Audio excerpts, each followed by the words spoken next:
We are working on our last continent today in geography class. So I have Dee Dee's booklet here again with me. Thank you so much, Dee Dee, for letting me use your booklet that you left here. Anyways, we are talking all about the continent of Antarctica. Arctic, cold, cold, cold. It's so cold in Antarctica. And Antarctica is also considered the South Pole. It is the very bottom of our planet. Okay, so if Thailand is here in Asia and it's pretty warm right now, Antarctica is all the way here at the bottom. It's where the polar bears and the penguins live. And I'm actually going to zoom in, and I have this huge map that I'm going to show you. Okay, and this map is of all of Antarctica. Okay, so let's look at this map of Antarctica. It almost looks like a half circle. Can you see how it looks like a half a circle? So this whole thing right here is like a circle, but the parts of it are not there. Okay, but if you look at my map, it actually says that those are ice shelves. Ice shelves! That means there's a lot of ice right here. There's a lot of ice right there. A lot of ice over here. So it's really, really cold in Antarctica. And today, you're going to get to watch a few videos, but before we watch a video about Antarctica, I'm actually going to read you a story. And this story is called Anne and Liv Cross Antarctica, a Dream Come True, written by Zoe Aldifer Ryan. Okay? And this story, you're going to find out about these two people who go across the entire continent. Now, before I read it to you, let's look at this picture. Okay? What are they dressed in? Are they dressed in your shorts? Are they dressed in bathing suits? No! They have to protect themselves against the cold. Okay? And so these are about two explorers. One of them is from Minnesota, which is in America, and then another one is from Norway. And it's pretty cold in both of those places, so I think they're ready for Antarctica. Anne and Liv cross Antarctica. A dream come true. Dreaming. The mid-1960s. It all began as a dream. Two young girls who lived on different continents had a dream. Inspired by past Antarctic explorers Ernest Shackleton, Ronald Amundsen, Robert F. Scott, Anne Bancroft in Minnesota, and Liv Arneston in Norway dreamt of one day crossing Antarctica. "You are crazy," some said. "You will certainly freeze." "Women can't go there," the boldest declared. But nothing, not even thoughtless words, could discourage them from thinking about the remote and fascinating continent.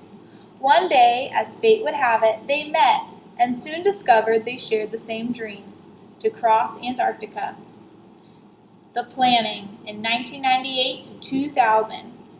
Anne and Liv decided to get together. They would work to achieve their dream. They began planning an expedition to cross Antarctica, and the Bancroft-Arneson expedition was born. Two women, one dream. To cross Antarctica from Queen Maud Land to Ross Ice Shelf. 2,400 miles, or 3,840 kilometers in 100 days. Pulling 250 pounds, or 113 kilograms sleds. Whew, those are some heavy sleds. Planning was the first step to achieve their dream. Just like we've been talking about in science, how engineers have a problem and they create a plan to solve a solution, that's exactly what our explorers here are doing too, coming up with a plan in order to cross the continent. Training, 1998 to 2000. To get their bodies in shape for the long, grueling trip, they ran, they biked, they hiked, and they canoed. They even pulled tires attached to their waists because it was like pulling the sleds that they would use in Antarctica. Then they selected their equipment. They had to carefully choose all the right clothes to wear, from their heads to their toes. Tents and sleeping bags had to be specially made. Sleds were constructed, skis were selected, and sails were perfected. The explorers also wanted to make sure the communications equipment that would keep them in touch with people around the world would stand up to Antarctica's extremely cold temperatures. The coldest place they could find to test it was a very large ice cream freezer. So between large boxes of frozen ice cream, they tried out their handheld radios and practiced writing on their laptop computers. After 2 years of training and planning, they were one step closer to achieving their dream, to cross Antarctica. A worldwide invitation. Anne and Liv wanted to share their dream with the world. So with the help of the internet, they invited people from around the globe to ride with them on their sleds. Along came students and teachers, Girl Scouts and troop leaders, parents and children, grandparents and grandchildren, and many more. They all wanted to share in Anne and Liv's dream to cross Antarctica. The dream becomes a reality. Finally, with their planning and preparation complete, Anne and Liv were ready to begin. They boarded a plane in South Africa, which is on the continent of Africa, and flew to Queen Maud Land on Antarctica. The plane landed and they stepped out into the freezing cold air. In the distance, mountain peaks rose sharply into the sky. Around them, blue ice stretched as far as their eyes could see. It was like a blanket spread over the continent's surface. They were in awe of Antarctica's magnificent beauty. Anne and Liv had no time to waste. Antarctica's short 3.5 month summer is the only time of the year when it is light enough to warm and enough to travel. And warm enough to travel. Did you hear that, first grade? 3.5 months. That's all that they get for warmth. Okay, so they went during Antarctica's summer, which they're still dressed like that in summertime, but it's the warmest cold in order for them to travel. The rest of the year, it is so dark and cold, it is impossible for anyone to survive outside. Eagerly, Anne and Liv put on their skis and began to pull their sleds up to Sigyn Glacier and toward their dream to cross Antarctica. A day in the life of Anne and Liv. Anne and Liv rose early each morning. Liv greeted the day by singing her heavily accented version of "Oh, what a beautiful morning." Anne, not being a morning person, awoke, and her first thought was cocoa. Once they had wiped their sleep out of their eyes, they began cooking their breakfast of cocoa and oatmeal. Then they melted ice so they could have water to drink for the day. After breakfast, the explorers packed up their sleds and carefully checked their equipment. Safety was their first priority. Then off they went, skiing and windsailing further and further across the frozen continent. They never stopped for lunch. Whew. Instead, every hour they stopped to snack on chocolate, dried fruit, or nuts, lots of potato chips washed down with a sport drink full of vitamins and minerals. Each evening, after a hard day's work, Anne and Liv stopped to make camp. Off went their skis and up went their tent. They warmed their cold bodies with a hot, freeze-dried meal of pasta, beef, or fish. After dinner, they talked about their day and often read poetry to one another. This helped to take their minds off of their sore muscles and tired bodies. They also wrote in their journals and repaired their equipment. When all was completed, they crawled deep into their sleeping bags and fell asleep dreaming their dream to cross Antarctica.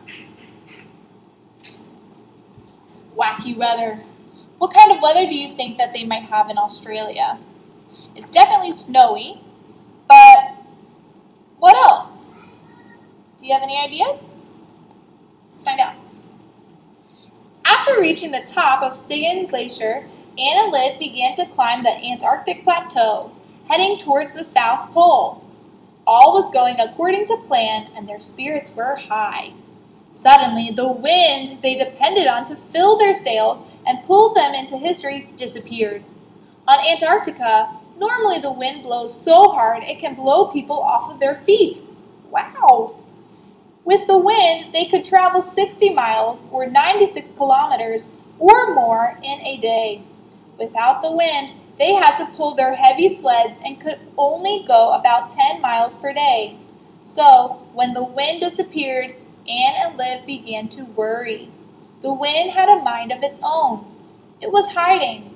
Where? They did not know, and it decided when and where it would blow. But Anne and Liv did not give up. They skied and pulled and pulled and pulled with even more determination than ever to make their dream come true, to cross Antarctica. To the rescue. After many days without wind, Anne and Liv were very worried, for they knew they must hurry. Then they remembered they were not alone on their journey. They appealed to people around the world who were riding along with them. "Help! We need wind! Please do a wind dance or sing a wind song. Do something," they pleaded. Around the globe, children danced and Girl Scouts sang. Parents wrote notes to the wind gods. Men and women had private chats with Mother Nature, and people prayed. The explorers even did wind dances.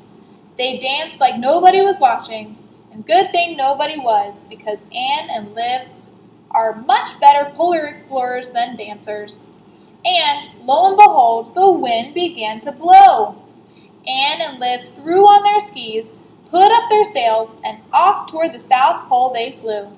They sailed and pulled and sailed, focused on their dream to cross Antarctica.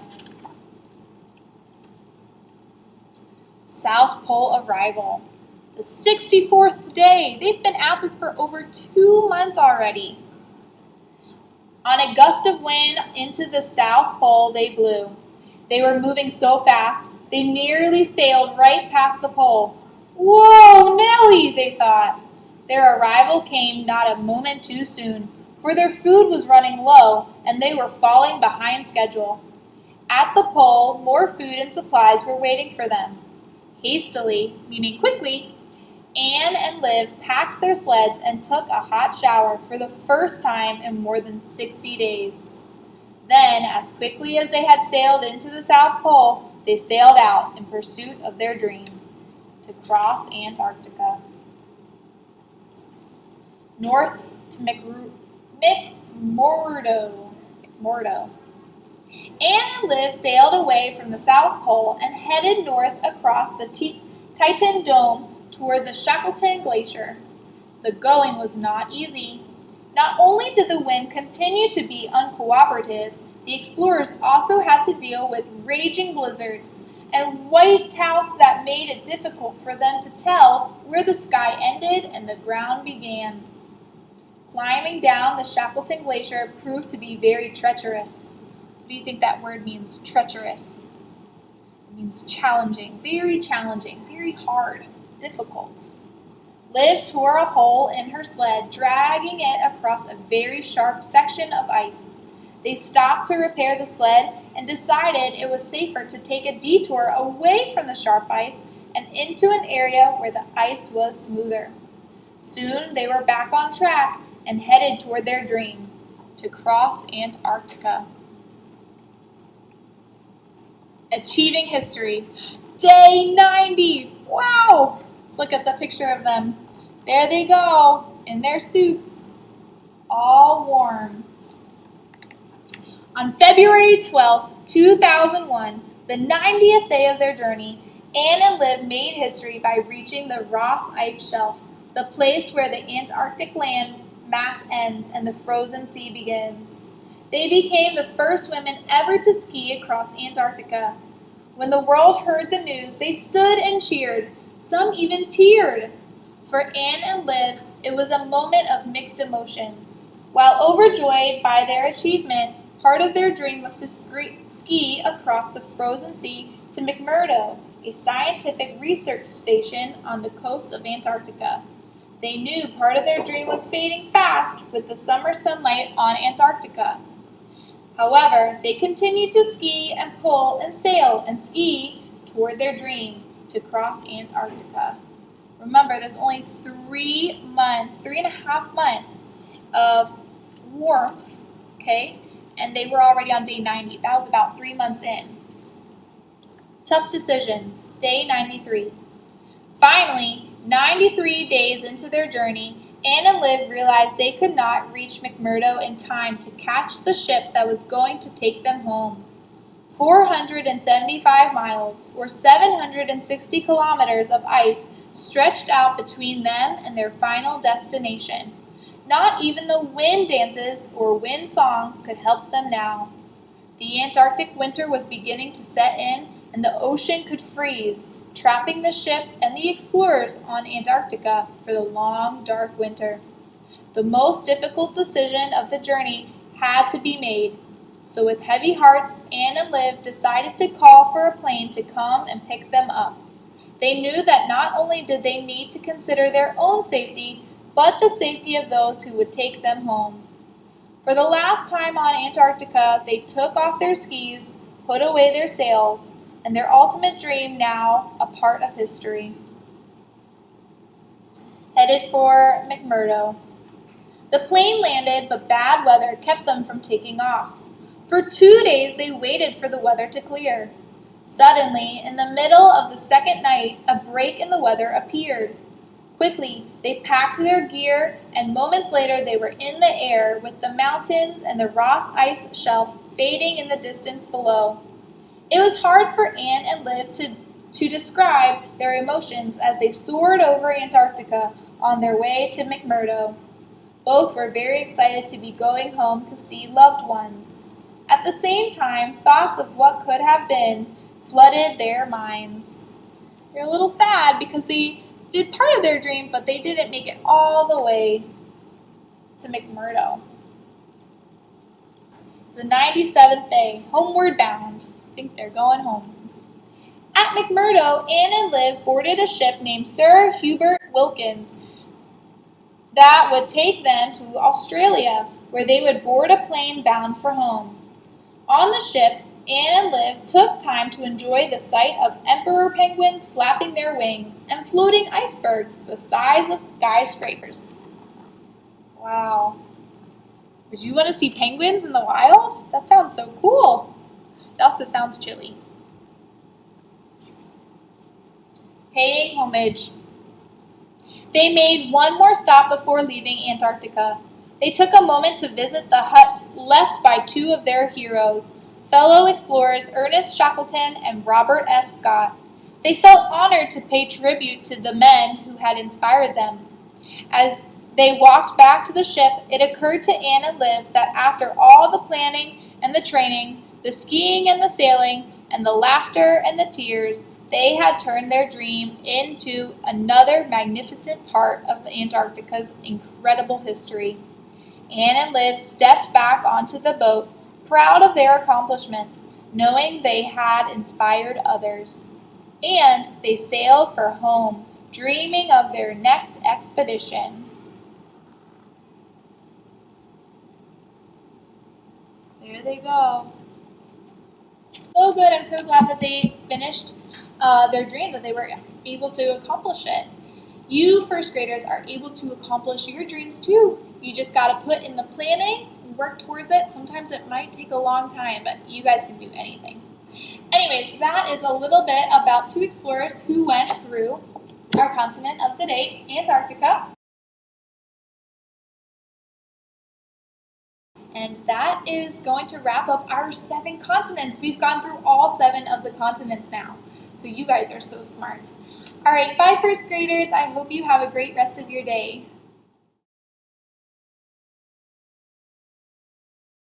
This is Earth. Maybe you've heard of it.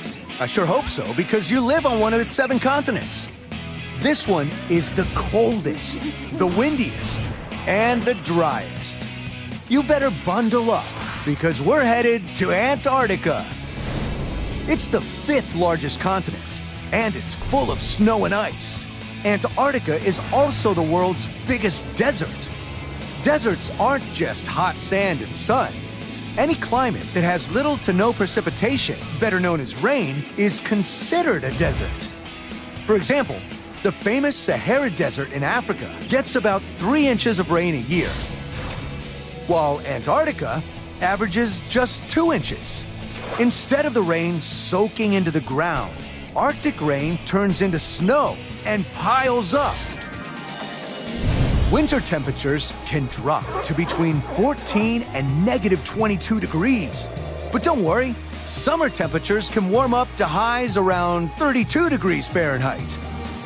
Thousands of tourists travel to Antarctica every year to see amazing animals and more. Let's start with the Antarctic ice sheet. It's massive, the largest single piece of ice in the world, covering more than 5 million square miles. Rising above the ice is the southernmost active volcano in the world, Mount Erebus. Swirling inside the volcano is one of the world's only molten lakes made of lava. Antarctica is a cold and icy place, making it the perfect home for wildlife. Vegetation like lichen, moss, and algae have adapted to life above the ice, along with a few different types of seabirds, including one of the most popular in Antarctica, the penguin. And below the ice are some of the most amazing and diverse marine wildlife on the planet, including seals, octopus, and whales, making Antarctica one of the best places for scientific research. Dozens of countries from around the world have set up their own research stations here, studying everything from climate change to meteors from outer space. It's the harshest environment on the planet. Cold, dry, and barren. But scientists and explorers have been braving this continent since the early 1900s, and there's still more to discover under the ice and snow of Antarctica.